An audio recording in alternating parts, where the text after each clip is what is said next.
মেয়ে মানেই স্বার্থপর, মেয়ে মানেই লোভী, মেয়ে মানেই মিথ্যাবাদী, মেয়ে মানেই ছলনাময়ী। সত্য কথা হলো, মেয়েরা আসলেই লোভী, কারণ তারা ভালোবাসার কাঙ্গাল। মেয়েরা আসলেই স্বার্থপর, কারণ তারা তাদের ভালোবাসার মানুষটাকে কারোর সাথে ভাগ করতে পারে না। মেয়েরা আসলেই মিথ্যাবাদী, তারা হাজার কষ্টে থাকলেও কাউকে বুঝতে দেয় না, মিথ্যা একটা হাসি দিয়ে বলে আমি ভালো আছি। মেয়েরা আসলেই অভিনেত্রী, কারণ তারা তাদের সত্যিকারের ভালোবাসাটাকেও বিসর্জন দিয়ে দেয় পরিবারের সম্মানের জন্য।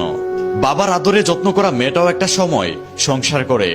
যেই মেয়েটা তার বাপের বাড়িতে এক গ্লাস পানি নিয়ে খেত না, সেই মেয়েটার সময়ের ব্যবধানে পুরো একটা ফ্যামিলির দায়িত্ব পালন করে। পার্থক্য শুধু সময়ের। আগে কষ্ট পেলে মায়ের কোলে কান্না করত, আর এখন কষ্ট পেলে বালিশ মুখে চাপা দিয়ে কান্না করে। মেয়ের এই দুইটা জিনিস সারা জীবন সবার কাছ থেকে লুকিয়ে রাখে। এক, নিজের কষ্ট। দুই, নিজের ইচ্ছা।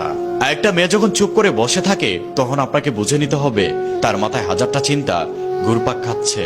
মেয়েদের জীবনটা হলো মোমবাতির মতো, তারা অন্যদেরকে আলোকিত করতে গিয়ে নিজেই জ্বলে পুড়ে ছাই হয়ে যায়। তবুও মেয়েদের ব্যথা কেউ বুঝতে চায় না। দিন শেষে সবাই বলে মেয়েরা নাকি অভিনয় করে। ভালোবাসার ক্ষেত্রে সবাই মনে করে মেয়েরা নাকি নরম মনের, যাই বলবো তাই শুনবে। আসলে না, মেয়েদের অনুভূতি অনেক শক্ত। তুমি যদি তার জীবনে থাকতে চাও, তাহলে সে খোপার চুলের মতো বেঁধে রেখে দিবে। আর তুমি যদি তাকে অবহেলা করো, তাহলে সে খোলা চুলের মতো তোমাকে ছেড়ে দিবে। মেয়েরা যেমনি তার নিজের মায়ের সবচাইতে সুন্দর শাড়িটাকে যত্ন করে রেখে দেয় নিজের জন্য, ঠিক তেমনি মেয়েরা তার ভালোবাসার মানুষটাকে মনের মধ্যে যত্ন করে রেখে দেয় সারাটা জীবনের জন্য।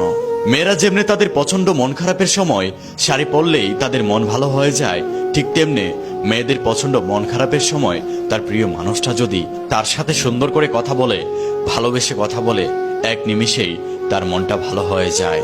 একটা মেয়ের মন যদি তুমি বুঝতে পারো, তাহলে তুমি তার কাছ থেকে এত ভালোবাসা পাবে যা কখনো তুমি তোমার জীবনে আশাই করনি। মেয়েরা সাধারণত কোনো ছেলেকে ভালোবাসে না, আর একবার যদি কোনো ছেলেকে ভালোবেসে ফেলে, তাকে মৃত্যুর আগ পর্যন্ত ছেড়ে যায় না, সারাটা জীবন ভালোবেসে আগলে রাখে। মেয়েরা যতই রাগ অভিমান করুক না কেন, তার রাগ অভিমানের সময় যদি তার প্রিয় মানুষটা তাকে বুকে টেনে নেয়, তাহলে এক নিমিষেই তার রাগ অভিমান হারিয়ে যায়। মেয়েরা হচ্ছে ভালোবাসার কাঙ্গাল। তুমি যদি একটা মেয়েকে মন থেকে ভালোবাসতে পারো, তাহলে সে তোমার জন্য জীবন দিতে একটাবার চিন্তা করবে না। তুমি একটা মেয়েকে মন থেকে ভালোবেসে দেখো, সেও তোমাকে মন থেকে ভালোবাসবে।